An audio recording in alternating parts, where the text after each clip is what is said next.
नमस्कार दोस्तों, आज हम बात करेंगे अखंड भारत के प्रथम सम्राट, भारतवर्ष के पहले राजा बिंबिसार के बारे में। दोस्तों, बिंबिसार से पहले क्या राजा नहीं हुए थे या किस तरह से भारत की जो सामाजिक व्यवस्था थी वो किस तरह से चलती थी, उसके बारे में हम थोड़ी सी जानकारी या प्राचीन भारत की थोड़ी सी जानकारी हम आपको दे देते हैं, जिससे हमें समझ में आएगा कि बिंबिसार ने अपना साम्राज्य किस तरह से स्थापित किया या किस तरह से अपना साम्राज्य स्थापित करने में वह कामयाब हुआ। दोस्तों, प्राचीन काल में जब हम अध्ययन करते हैं तो सबसे पहले सिंधु सभ्यता का अध्ययन करते हैं। सिंधु सभ्यता 2500 ईसा पूर्व से 1750 ईसा पूर्व तक मानी जाती है, जिसमें सिंधु सभ्यता एक नगरीय सभ्यता थी। लेकिन सिंधु सभ्यता के नष्ट होने के साथ एक धीरे धीरे ग्रामीण सभ्यता जन्म लेने लगी और एक वैदिक सभ्यता का विकास हुआ। दोस्तों, वैदिक काल माना जाता है 1500 ईसा पूर्व से 600 ईसा पूर्व तक। अब ये 1750 और 1500 के बीच में जो 250 वर्षों का काल है दोस्तों, इसको ट्रांजिशन पीरियड के नाम से जाना जाता है, मतलब परिवर्तन के काल के नाम से जाना जाता है, क्योंकि सिंधु सभ्यता एक नगरीय सभ्यता थी और वैदिक सभ्यता एक ग्रामीण सभ्यता थी। तो धीरे धीरे ये जो परिवर्तन हुआ, सिंधु सभ्यता के नष्ट होने के साथ साथ मानव का जो क्रमिक विकास हुआ और इंसानों की जनसंख्या बढ़ने लगी, तो धीरे धीरे ये परिवर्तन हुआ। परिवर्तन होने के साथ साथ एक नई सभ्यता ने जन्म लिया। दोस्तों, जब नई सभ्यताएं जन्म लेती हैं तो वो उसका प्रारंभिक स्वरूप ग्रामीण ही रहता है, क्योंकि अर्थव्यवस्था की कोई साधन नहीं होते हैं, भरण पोषण की, अपना जीवन यापन करने की उनमें लालसा रहती है, जिस कारण से वो ग्रामीण सभ्यता कहा जाता है। जब जनसंख्या बढ़ती है और सोर्स बढ़ते हैं, कमाने के सोर्स बढ़ते हैं, इकोनॉमी सुदृढ़ होती है, तो धीरे धीरे वो शहरों में रहने लगता है और धीरे धीरे ये परिवर्तन शहरी सभ्यता की ओर बढ़ता जाता है। इस तरह दोस्तों, जो 250 सालों का पीरियड है वो ट्रांजिशन पीरियड के नाम से जाना जाता है।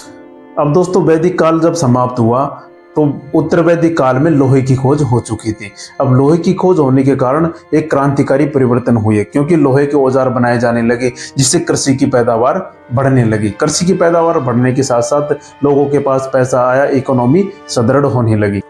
अब दोस्तों, इकोनॉमी बढ़ने के साथ साथ राजा का कद भी मजबूत हुआ। राजाएं सेनाएं रखने लगे और कई महत्वपूर्ण काम भी वो करने लगे, किले बनवाने लगे, शहरों के चारों तरफ किले बनवाने लगे।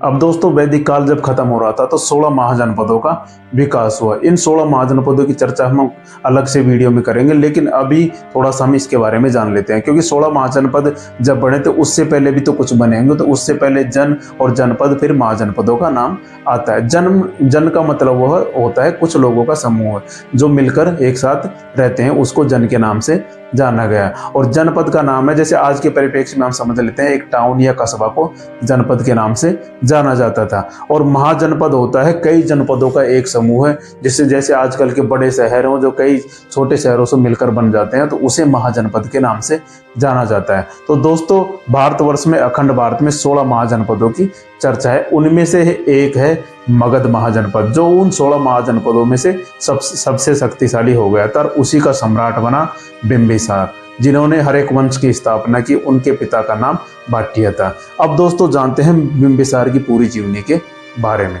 अब दोस्तों, बिंबिसार ने मगध पर 544 ईसा पूर्व से शासन करना प्रारंभ किया और 492 ईसा पूर्व तक, जब उनके बेटे ने उनकी हत्या कर दी, जब तक उन्होंने 52 वर्षों तक मगध पर शासन किया। अब ये छोटा सा जो मगध साम्राज्य है उसको फैलाने में इन्होंने किस तरह से काम किया, किस समझदारी से उन्होंने काम किया, क्योंकि बिंबिसार बहुत खतरनाक शासक था। वो लड़ाइयाँ खूब करता था, शादी ब्याह खूब करता था और वो सेवा भाव या सहायता भी खूब करता था। किस तरह से उन्होंने अपने साम्राज्य को विस्तार दिया या अपने साम्राज्य को सुदृढ़ किया और प्रथम ऐतिहासिक सम्राट कहलाने का गौरव प्राप्त किया। अब दोस्तों, जैसे और महाजनपदों में भी बिंबिसार से पहले राजा हुआ करते थे, लेकिन वो सेनाएं नहीं रख पाते थे, क्योंकि वैदिक सभ्यता थी तो वो ग्रामीण सभ्यता थी। और जैसे उस समय जो राजा होते थे उनका काम था गायों की रक्षा करना। गायों की रक्षा करने के साथ साथ उस समय समाज था वो ये माना जाता था कि जिसके पास सबसे ज्यादा गाय हैं वो सबसे अमीर माना जाता था। तो पशुपालन की अर्थव्यवस्था थी। जब लोहे का विकास हुआ तो ये धीरे धीरे कृषि की ओर बढ़ने लगी और ये शहरीकरण की ओर बढ़ने लगी। तो दोस्तों, बिंबिसार ने सेनाएं रखने का काम किया। उन्होंने अपनी राजधानी राजगृह में स्थापित की। राजगृह में स्थापित करने का एक प्रमुख कारण था क्योंकि वह चारों तरफ से पहाड़ियों पर घिरा होता था। सुरक्षा की दृष्टि से उन्होंने अपनी राजधानी राजगृह में स्थापित की। दोस्तों, लड़ना, जंगलों में लड़ना पहाड़ों पर लड़ना और पानी में लड़ना बहुत कठिन है। जैसे आज हम देखते हैं कि वियतनाम से अमेरिका को भागना पड़ा क्योंकि वहां पर जंगल और पानी था, जिसकी वजह से उनको लड़ने में काफी कठिनाई हो गई और अमेरिका को वियतनाम से भागना पड़ा। जैसे अफगानिस्तान से अमेरिका को भागना पड़ा क्योंकि वहां पर पहाड़ों में लड़ना काफी कठिन होता है। इस तरह से दोस्तों इन तीनों चारों जगह में, क्योंकि जंगलों में लड़ना बहुत कठिन है, पहाड़ों पर और पानी में लड़ना बहुत कठिन है, तो इन्होंने सुरक्षा की दृष्टि से अपनी राजधानी राजगृह को बनाया। अब दोस्तों हम बात करते हैं बिंबिसार के साम्राज्य विस्तार के बारे में। दोस्तों बिंबिसार ने जो रणनीति, जो सूझबूझ अपने साम्राज्य विस्तार में दिखाई, वो बहुत महत्वपूर्ण स्थान रखती है। उन्होंने पहली रणनीति अपनाई युद्ध करके। वो अपने से छोटे शासकों या कमजोर शासकों के खिलाफ युद्ध लड़ते थे और उनका साम्राज्य अपने साम्राज्य में मिला लेते थे। दूसरा, उन्होंने रणनीति अपनाई वैवाहिक संबंध स्थापित करके। दोस्तों उन्होंने वैवाहिक संबंध स्थापित करके अपने साम्राज्य को फैलाने में बहुत महत्वपूर्ण कार्य किया।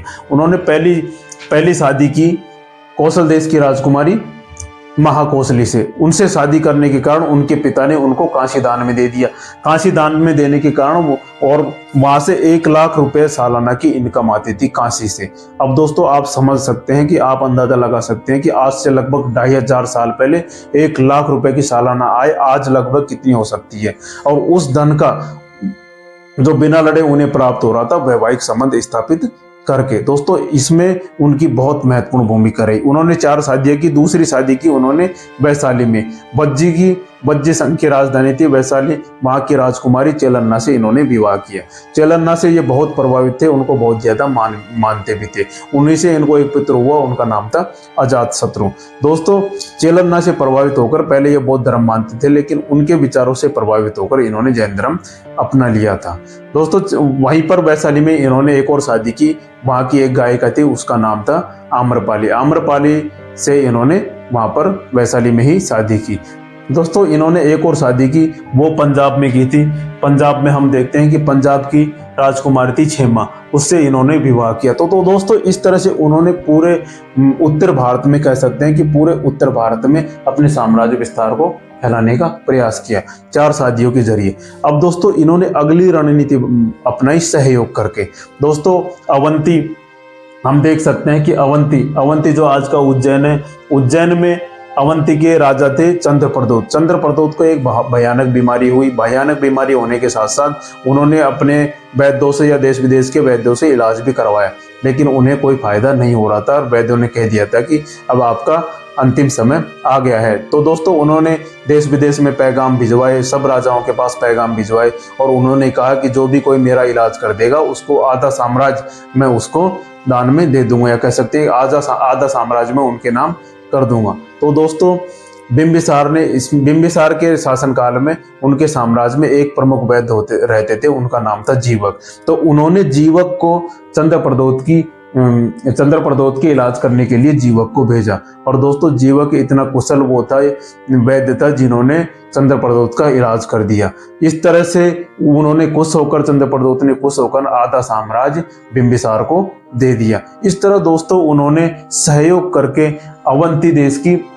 अवंती का आधा साम्राज्य अपने में मिला लिया। अब आप देख सकते हैं कि किस तरह से उन्होंने ये साम्राज्य लगभग उत्तर भारत का पूरा साम्राज्य अपने आप में स्थापित कर लिया था, या अपने साम्राज्य में मिला लिया था और एक महत्वपूर्ण साम्राज्य स्थापित किया था।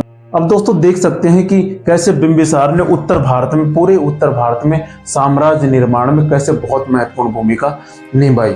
चलिए दोस्तों अब हम बात करते हैं कि इतना महान शासक और महान सम्राट होने के बावजूद भी उनके बेटे ने उनकी हत्या क्यों कर दी थी। दोस्तों 52 वर्षों का शासनकाल बिंबिसार का हो चला था और वो बूढ़े भी हो चुके थे और अजातशत्रु की उम्र भी काफी हो चुकी थी। तो उनको ये लगने लगा था कि आखिर मैं राजा कब बनूंगा, मैं राजगद्दी कब संभालूंगा। दोस्तों बिंबिसार राजगद्दी छोड़ने का नाम नहीं ले रहे थे। तो एक दिन उन्होंने अपनी योजना बनाई। अजातशत्रु ने योजना के तहत लोगों को भाला मारकर उनकी हत्या कर दी और 492 ईसा पूर्व में महान राजा, महान सम्राट बिंबिसार की मृत्यु हो गई। दोस्तों ये कहानी है अखंड भारत के पहले सम्राट बिंबिसार की। दोस्तों जानकारी आपको अच्छी लगी हो तो लाइक करें, शेयर करें और सब्सक्राइब करना बिल्कुल ना भूलें। मिलते हैं हम आपको ऐसी ही नॉलेजेबल वीडियो के साथ। तब तक के लिए जय हिंद, जय भारत।